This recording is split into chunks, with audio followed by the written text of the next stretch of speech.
In this video, we're going to talk about the idea of risk aversion. And we're not going to go too deep into it, but we will talk about some of the technical details at the end, like how can you measure the degree of risk aversion that someone has. But we won't go down that rabbit hole too far. But what is risk aversion? Well, suppose you were given two choices and you had to choose whether you liked choice A or choice B better. So choice A is $70. They're just going to hand you $70 and you can put it in your pocket and walk away. Choice B, they're going to give you a 70% chance of winning $100 and a 30% chance of getting nothing. Which of those two would you prefer? $70 in your pocket for sure, or a gamble where you might win 100 and you might win 0? Well, an important idea here is the expected value, basic idea from statistics, where we calculate in the long run, if we were to take a probabilistic or randomly generated outcome over the long run, and we were to do it many, many, many times, on average, what would the value of this random gamble be? The way you do it is you just sum the probabilities times the outcome and then add them all up. So probability times the outcome. So here we have 70% or 0.7 times 100 plus 0.3 times 0. And so the expected value, the long run average of playing this kind of random gamble in choice B would be $70, the same amount that you could just put in your pocket. So we say that you are risk averse if you would prefer choice A because there's no gambling involved. You're just getting the $70 for sure with no risk at all. We say that you're risk loving if you prefer option B. The same expected value as option A, but there's a small chance you might get, well, actually a pretty good chance in this case, that you might get higher and a chance you might get a lower amount. So you prefer the risk instead of the certainty. You would rather have that chance of getting a higher amount, even if there is a chance of getting a lower amount, or 0 in this case. And we say that you are risk neutral if you are indifferent between these two options, getting the $70 guaranteed or having a gamble that has a $70 expected value. The risk doesn't bother you and it doesn't thrill you either. So one interesting thing is that we can actually measure if someone's risk averse. We can get some way to quantify how risk averse this person is by figuring out, okay, you said here that you would rather have $70 with certainty instead of taking a gamble that has an expected value of $70. Understandable. Let's try to figure out how risk averse someone actually is. We can do that by adding money to the expected value. So by asking questions of somebody, we could say, well, how much do we have to add to the expected value of this gamble before you're going to be indifferent between the two choices? Still, we're going to keep it $70 guaranteed as the choice A, but then choice B, we might change it to where now there's a 70% chance of $105 and a 30% chance of $0. The expected value now, when we add in that $5 in there, is going to make the expected value now $73.50. Is that enough to make a person indifferent? Maybe so, maybe not. The higher and higher and higher we have to increase this expected value before the person says, well, now I'm thinking about taking the gamble. That's one way to try to assess, to quantify how risk averse someone is. Now, why might somebody be risk averse to begin with? Well, the main reason comes from the standard assumption that you hear in most microeconomics classrooms, that we assume that people have diminishing marginal utility. That is, the additional utility of money or goods gets lower and lower and lower as you have more and more and more money or more and more and more of a particular good. Looking at a utility function that has diminishing marginal utility, a very simple one would be, what if utility equals the amount of money you have to the 0.5 power, or U equals the square root of M, the amount of money you have. Here's a graph of it over on the right. Marginal utility, the additional utility you get for $1 more, is seen, is visualized, and calculated by the slope. So the slope would be the first derivative or the slope of a tangent line at a point anywhere on the graph. And we see as this goes on that the slope starts off pretty steep, it's a little flatter, and as we go on, gets flatter and flatter and flatter still. So this is an indication of diminishing marginal utility. So when we talk about a utility function and how much happiness, how much utility is someone going to get out of a gamble, what we do is we calculate the utility for the gamble and calculate the expected value of the utility, kind of like we do here with the expected value in terms of just the money.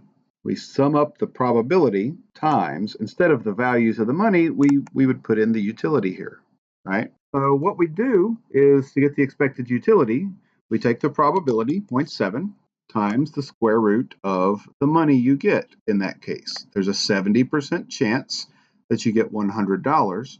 So that utility is going to be 0.7 times the square root of 100, which is just going to be 7. 0.7 times 10. Plus the other 30% chance that you get 0, well, that's just going to be 0. So we end up with your expected utility is 7 plus 0 is 7 utils. Now, let's compare that to, for this person who is risk averse, they would have chosen option A. They would have chosen to have the $70 in their hand with no risk.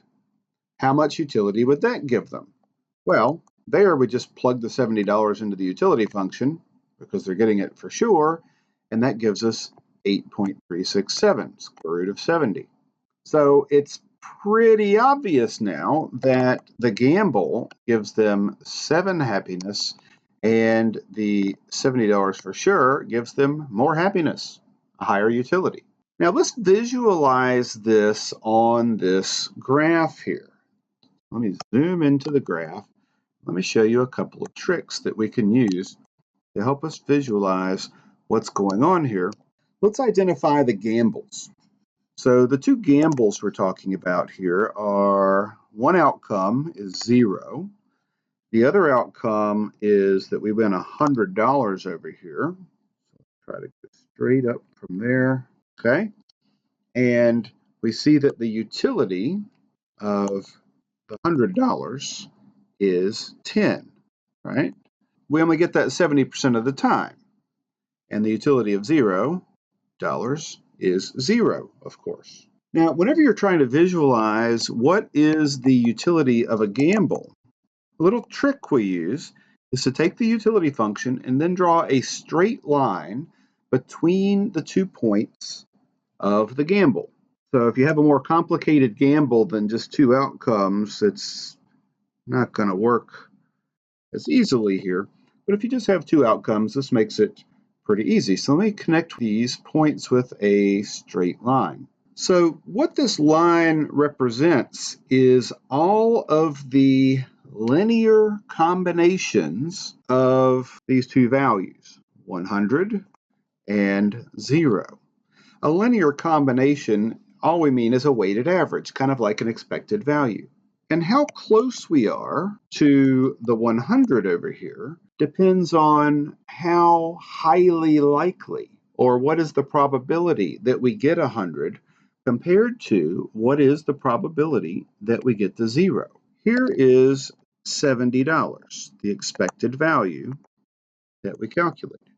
And so if we go straight up, now we can see what's going on at $70. And you see we're a little bit closer to 100 here because there's a 70% chance that we get 100.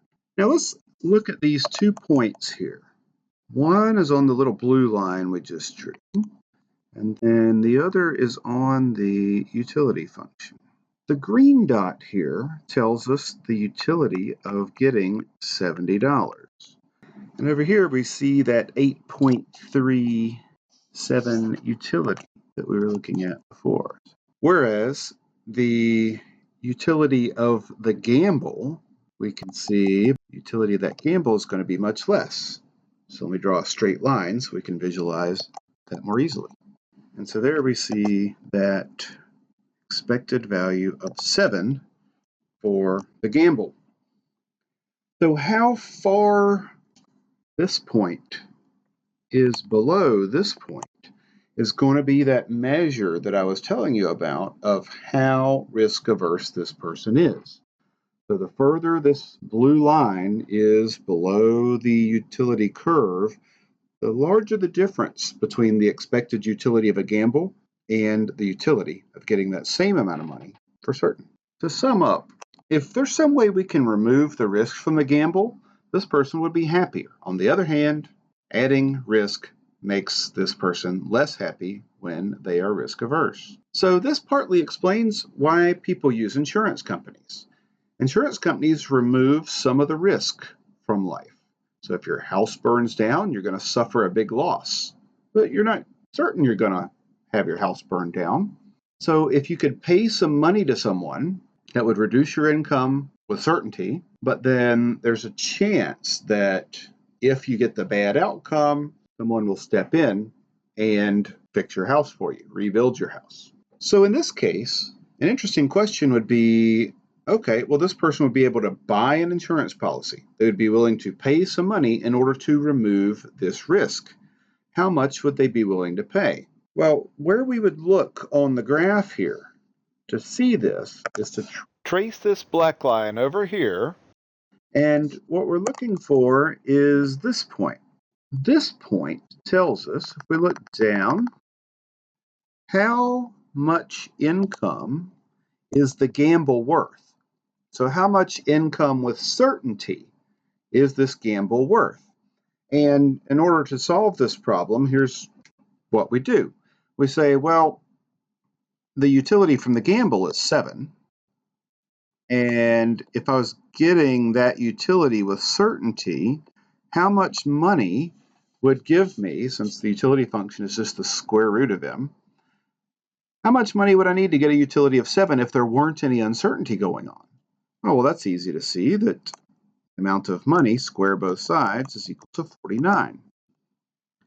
So this person really values this gamble at $49 if they could remove the uncertainty. Now, if you're an insurance company and you're insuring a lot of people with a lot of different gambles, then some of those gambles will work out in the favor of the insurance company, and some of those gambles won't work out in the favor of the insurance company. But if you have enough people insured, then the insurer can act as if they are risk neutral, because they're going to be looking at the long run average value of this gamble, or the $70. One simple way to think about this is, since the gamble is worth $49, this person would be willing to pay some money in order to get their utility higher. So let's suppose that there was an insurance company out there who approached this person and said, hey, I see you have this gamble, and this gamble has an expected value of $70. How about we take that gamble off your hands? In exchange for taking the gamble off of your hands, we will pay you $64 for this gamble. That's going to give you a utility of 8, right? So this person's going to be much happier with the $64 for sure. They'll have a utility of 8 instead of only 7. But in exchange, what's the insurance company getting? Well, they're taking a lot of people's gambles, and on average, they're going to be getting $70 in income for each of these gambles, and they're only paying $64 out in claims, so the insurance company gets to keep the other $6. So getting a little bit more into the details here, I'm not going to go too deep, just to let you know that the amount of risk aversion is really related to the curvature of the utility function. As we said a minute ago, when you're looking at this, the distance between a point like this and a point like this, that distance is telling you how much disutility this person is getting from the gamble. So a way to get more distance between the line of the gamble and the curve is to make it more curvy. So let me draw a line here with a gamble on it. So this black line would represent the gamble. And let's suppose we were just looking at, say, a gamble where you had a 50% chance of getting $100 and a 50% chance of getting $0. The expected value of that gamble would be $50. Here is the expected utility for both of these curves. Because I chose them, here are the two functions that give us these, but I chose them so that they pretty closely matched up here at the utility of 100. But we can tell that the blue curve, this person is a little bit more risk averse than the red one. The red one is the same one we were looking at before, the square root of m. But we can tell that the blue person is a little bit more risk averse. Even though the expected utility of this particular gamble is the same, the person with the blue utility function would be willing to pay more to get rid of this gamble than the person with the red, because there's a much higher distance between those two curves. Interesting result. So how can we measure curvature? Well, there are a lot of different ways that you can talk about measuring the curvature of something mathematically. Let me show you a couple of ways that economists have talked about doing this. One of the common ways is using the Arrow-Pratt measure of absolute risk aversion. There are other related measures. We're just going to talk about this one. And the Arrow-Pratt measure says, look at the ratio of the second derivative of the utility function divided by the first derivative, with a little minus sign in front of here because we know the second derivative is going to be negative anytime you have decreasing marginal utility. The second derivative tells you how the marginal utility is changing, and the negative that you get tells you that you have decreasing marginal utility, that the slope is getting smaller and smaller. So the second derivative tells you, if it's negative, the slope is getting smaller, that you have diminishing marginal utility. Comparing that to the slope, the first derivative here is one way to measure curvature. So the higher this value of absolute risk aversion, the more curvature to the curve. And when you do this for these two functions, the red one, the second derivative on the top here divided by the first derivative on the bottom with the obligatory negative sign to make it positive, you get 0.5 over m. 0.5 over m tells you, well, look, the risk aversion gets smaller as your income gets higher, which is another way of saying that this red curve is less curvy as income gets higher. And we can see that. It's very curvy down here for low values of income, and it's pretty straight here when we get to higher values of income. The blue one, very similarly, for higher values, the risk aversion is lower, but overall, this one is higher for the same value of income than the red one, 0.8 over m. But again, looking at this one, you can see that it gets straighter for higher values of m, and it's certainly a lot more curvy than the red one down here at lower values of income. So this is one way to quantify it, and there are a lot of other ways that you can quantify this, and we could keep digging in this idea of risk aversion for a long, long time, but I'm going to end this video after one last point. And that's the idea that, well, if diminishing marginal utility gives you risk aversion, constant marginal utility means you're risk neutral. And if you have an increasing slope function, as we have here with u equals m to the 1.5, that would give you someone who's risk loving. And what's going on here is, if we draw a gamble, because the shape is convex, the expected utility of a gamble would be higher than the utility that we would get from that same money with certainty. And so that's how you get someone who is risk loving. The expected value of a gamble is higher than the value of the utility someone would get with certainty. Why might somebody be like this? Why might somebody have increasing marginal utility? There are a lot of stories one could tell. Let me leave you with one brief story here. Suppose you needed a certain amount of money to buy some kind of surgery that was going to save your life. And so low amounts of money people might give you might have very low marginal utility, right? So the slope down here is very low. Remember, slope tells you the marginal utility. But as people give you higher and higher and higher amounts of money, you might be getting closer and closer to that amount of money you need for that life-saving surgery. And perhaps that would be some story you could tell where somebody might be risk loving, where we have a higher additional utility for the higher amounts of money, slope is higher, than we do for lower amounts of money.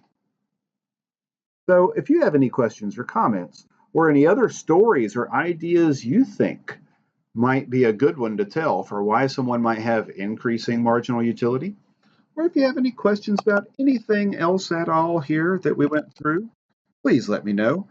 And as I said before, I really encourage you to download this worksheet, share it with friends, and give me any comments about how I can make this better. This is Berkey Academy signing out, and as always, I wish you the best of luck with all of your economic studies.